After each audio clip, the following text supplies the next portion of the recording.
Quand on pense à jus d'orange, on se dit, c'est simple, on prend une orange et on fait du jus. Mais pourquoi faire simple quand on peut faire compliqué? Le premier geste du matin pour la plupart d'entre nous, c'est de boire son jus d'orange. Il faut dire qu'en Amérique du Nord, c'est le plus consommé de tous les jus.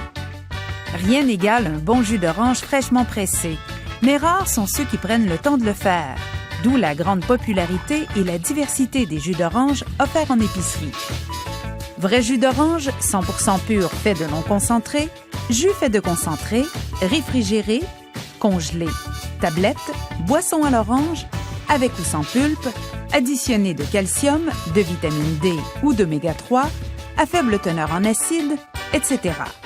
Comment s'y retrouver dans cet océan d'agrumes? Alors, voici tout ce que vous avez toujours voulu savoir sur le jus d'orange sans jamais oser le demander. Par exemple, est-ce qu'un jus d'orange est aussi bon pour la santé qu'une orange? Dans les oranges, il y a plus de vitamines. L'orange comme telle contient plus de fibres, contient toutes ces vitamines et minéraux qui n'ont pas eu le temps de diminuer avec le temps d'avoir fait le jus et tout ça. Est-ce que c'est plus santé de prendre un jus d'orange fait commerce ou un jus d'orange venu fait maison, en fait, tout simplement? L'avantage, c'est qu'il n'y aura pas voyager. On va le faire directement avec la quantité qu'on a besoin. Il va avoir tous les vitamines et minéraux qu'on retrouve dans une orange parce que les vitamines et minéraux, ils diminuent de jour en jour une fois qu'on a fait le jus d'orange. Donc, si on le fait à la maison, on évite cette réduction-là. Oh, ça tout mon rein. Est-ce que tous les jus ont la même teneur en vitamine C? Si on regarde le tableau de valeur nutritive, la teneur en vitamine C est équivalente dans tous les jus. Par contre, aussitôt qu'on ouvre le jus, ça réduit à tous les jours de 2 %. Donc, ce qu'on a avantage à faire, c'est de consommer quand même assez rapidement après l'ouverture. Oh my God! Est-ce que c'est de la vraie pulpe dans le jus d'orange? Au moment de l'extraction aussi, on va récupérer toute cette pulpe-là. On va la concentrer. On va bien sûr la tamiser pour enlever tout ce qui est débris cellulaires, pédoncules, tout ce que vous voulez. Et à ce moment-là, l'industrie, ce qu'elle peut faire, c'est qu'elle va les ajouter dans les bassins pour reconstituer, si on veut, ou remettre la quantité de pulpe désirée dans le jus. Avec pulpe, il y a un petit peu plus de fibres que celui sans pulpe. C'est certain, c'est pas des quantités astronomiques. On est quand même mieux de se tourner vers une orange, mais il reste qu'il y a une petite différence à ce niveau-là. Quelle est la quantité de sucre dans les jus sans sucre ajouté? 100% pur, un jus va contenir entre 20 et 25 grammes de sucre. Les jus sont très concentrés en sucre, mais ça reste des sucres naturels. Si on compare à une boisson gazeuse, la quantité de sucre, surprenamment, est à peu près équivalente. Par contre, on sait que la boisson gazeuse, c'est des calories vides. Ce qu'on doit vérifier, c'est la liste des ingrédients. Aussitôt qu'il y a du sucre d'ajouter dans la liste des ingrédients, c'est pas bon signe. Ça veut dire que c'est une boisson, c'est un cocktail, c'est pas un bon choix pour la santé. À l'inverse, on retrouve aussi des jus réduits en sucre. Mais comment y parvient-on?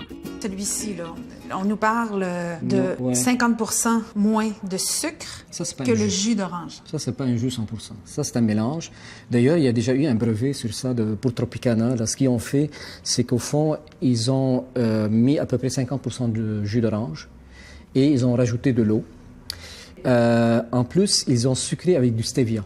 C'est un édulcorant là, qui produit pas de calories.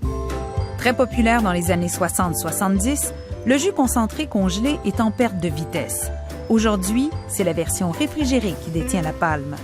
En 2009, au Québec, il s'est vendu près de 130 millions de dollars de jus réfrigéré, comparativement à 9,5 millions de dollars en jus congelé fait de concentré. J'ai déjà entendu dire que du fait de concentré, c'était moins bon. Le non concentré serait préférable. Aussitôt qu'il y a de la concentration, de la congélation, il y a une perte d'antioxydants. Donc, ça perd en flavonoïdes. Les flavonoïdes, c'est ce qui donne le pigment orangé de l'orange. Donc, ce pigment-là est très, très riche en antioxydants. Dans celui-là, effectivement, on a pressé l'orange, on l'a pasteurisé, puis on l'a mis en emballage. Dans l'autre, on a une étape de concentration dans laquelle on a enlevé les arômes et ensuite on les a rajoutés, puis ensuite on l'a redilué pour obtenir le jus initial. Ils vont produire ce concentré, ils vont pouvoir l'exporter à moindre coût parce que là, on a enlevé quasiment 80% de l'eau qui est présente. Et donc, de point de vue économique, c'est extraordinaire, tandis que le jus fraîchement pressé, lui, il est plus coûteux au niveau du transport. Il faut savoir que pour faire 1 litre de jus d'orange, on aura besoin d'environ 18 oranges. Deux méthodes d'extraction sont utilisées en industrie. La plus simple, c'est d'écraser l'orange.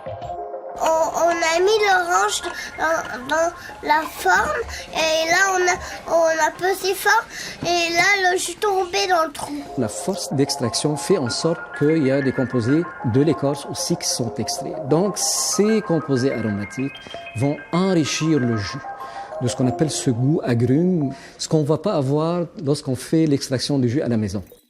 Est-ce que ça pourrait être dommageable de consommer trop de jus d'orange pour la santé?